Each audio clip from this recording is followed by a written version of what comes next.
Juang bende isewinjo gweng miluongo ni Ofunyu kata Ofunyu Jerusalem. E chenro ma kawuono mar ng'e Gwengewa Millicent Adhiambo nolimo gweng miyudore Kisumu East kendo kelonwa nonro mare.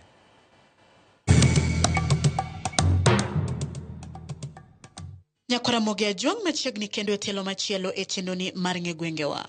Jumani, kalapapla mar ng'e gwenge pod onyonore mana e kaunti ma Kisumu, kuma wuok e sub-kaunti ma Nyakach e gweng ma Jimo Ofuyo, ma obiro piyo e sub-kaunti ma Kisumu East e gweng ma ong'ere kaka Ofunyu Jerusalem.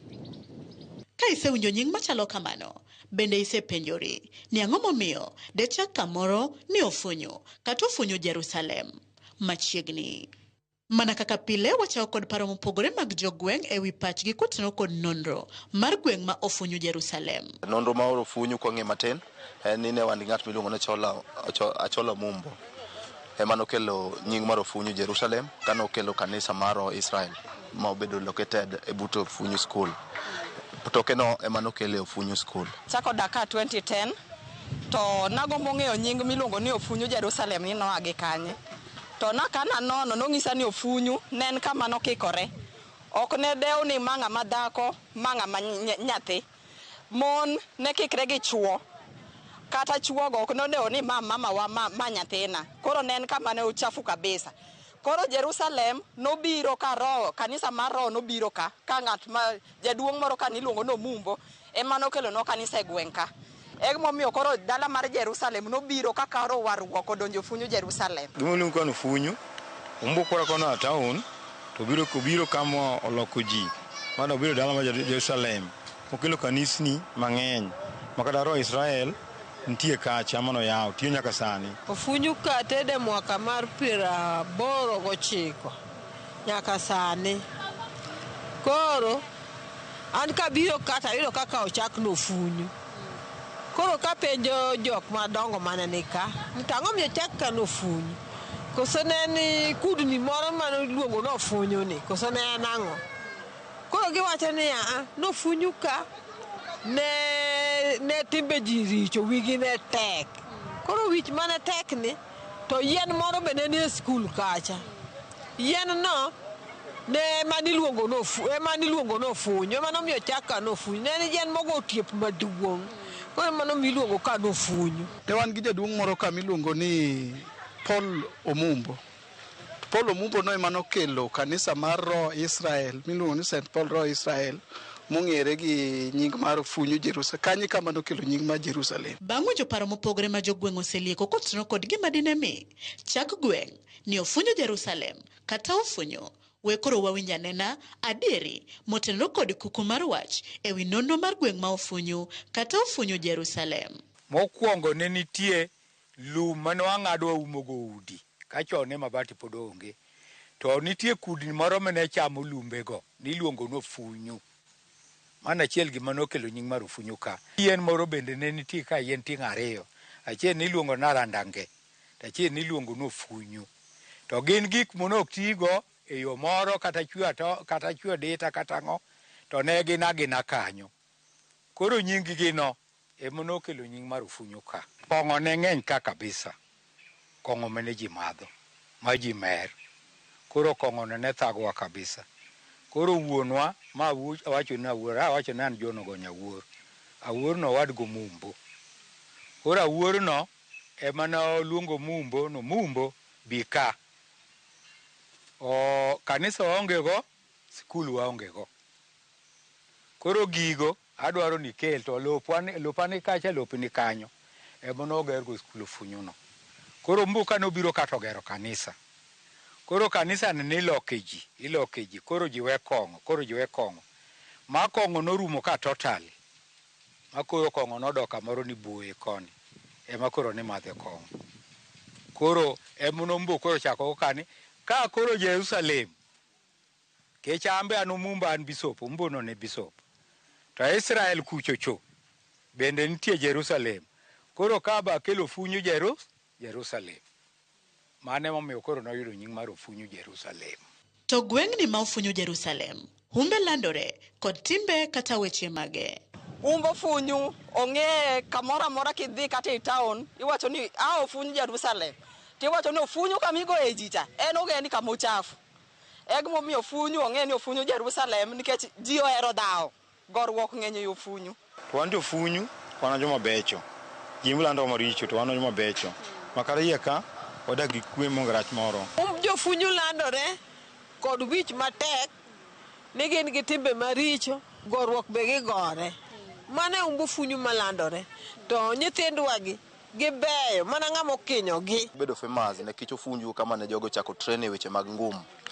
Koro ngum ni nomiyo nyithi ofunyu nobedo famous sana. Kane gisebedo famous to ne gin joma ne gin go tada, ne gihero gig lweny, kane gidonjo kamoro to gidwa kelo lweny. Emomiyo monro mar ofunyu nodhi manyaka ofunyu obedo nyaka sani. Koro kata kiwinjo inyalo winjo ni ofunyu rach, but iyudo ka rach mar ofunyu sani awach ni position te kuonde te richo. But ofunyu nyalo yudo ni rach nikech en nokwongo bedo famous first. Gie weche mag ngum ni somo, ne gihero somo karate. Mane manokelo wach mar ofunyu. Gima landowa en mana timbewa. En mani koro wan gi jodak mopogore opogore. To kaka an ng'ama janyuol, aneno kaka mwadaki ma kama onyuola madaki. Aneno ka nyithindo moko timbe gi moko jabedo ga jaricho tok maricha ahinya kaka iwachono. Ofunyu ka en kama ji ohero, jirani ji libambago. Matata masani modonjo mar nyithindo. Nyithindo masani wan kama antieno kamadho kong'o kata kamadho ndawa nikech jonyuol notama. To nyithindo masani to pon gi ubiro mar kong'o mar nyasore gimadho gik moko mamiyo koro gibedo jomaricho. Kech ka ng'ato osemadho gik mamako to onyalo timo gimoro amora nikech wach kong'o momiyo timono. To asaolo ofunyu kaka maber maonge kama ipimo godo. To bende gweng' ma ofunyu kata Ofunyu Jerusalem osenyuolo dongruok ne jodak maluora ni. Kana tedo kato chiro ne onge e gweng' ka sani aneno ka chiro ntie en mana ni security mofunyu ema onge. Mar ariyo ndara momumbo road ni ne onge to sani waneno ka entie lakini sani to koro komedo rache ni to chuth. Wan gi maendeleo kama ng'eny.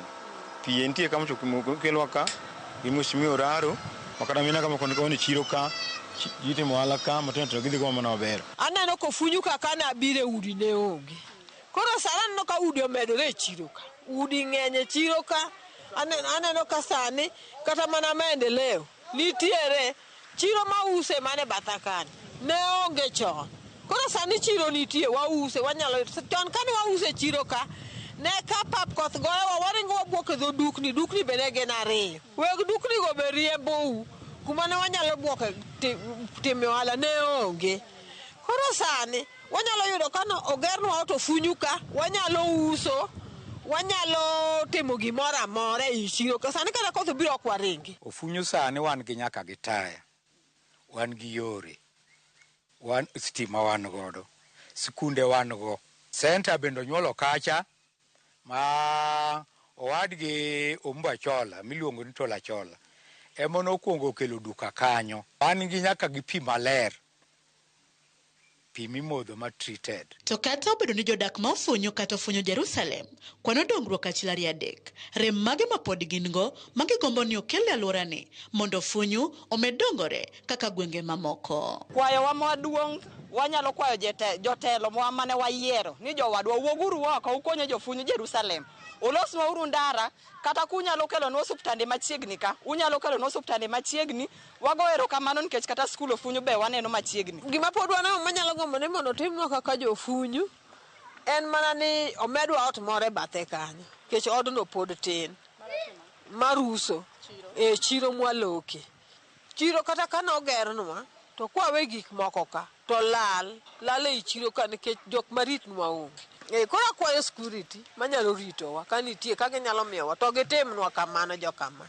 Kwayowa wakwayo ni jok manwa yiero otemo biye ok ni chieng kampeni ma gibiro ni koro gidwa ni gilosnwa ndara or kwayo do liel eka mondo gibi to gikonyo. Onego bed ni sani ma gikonyo nikech magi gima ginyalo konyowa. Ndara sani rach ma sani kata min oda mane pek nadwa tero osuptal ok chopo osuptal nyalo nyuole yo.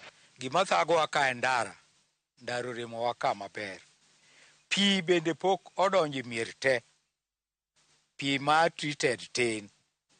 Koro mane maendeleo modwan po koro ka beto sirikal omed kelonwa pi omed yawnwa nderni. Nyakora Ramogi gi kanyo mwachopo godo e giko matelo ma kawuono e chendoni mar Gwengewa. Medikete mane wang' jowi mari mar Ramogi nikech kae emwamedo kelo ni nonro mar gwenge mopogore. Oriti masani warom kendo juma manyien odiochieng' machalo kod mae kaduogo ni kod nonro mar gweng' machielo. Nyinga Millicent Adhiambo kata Kiero inyaluonga ni Nyaboma.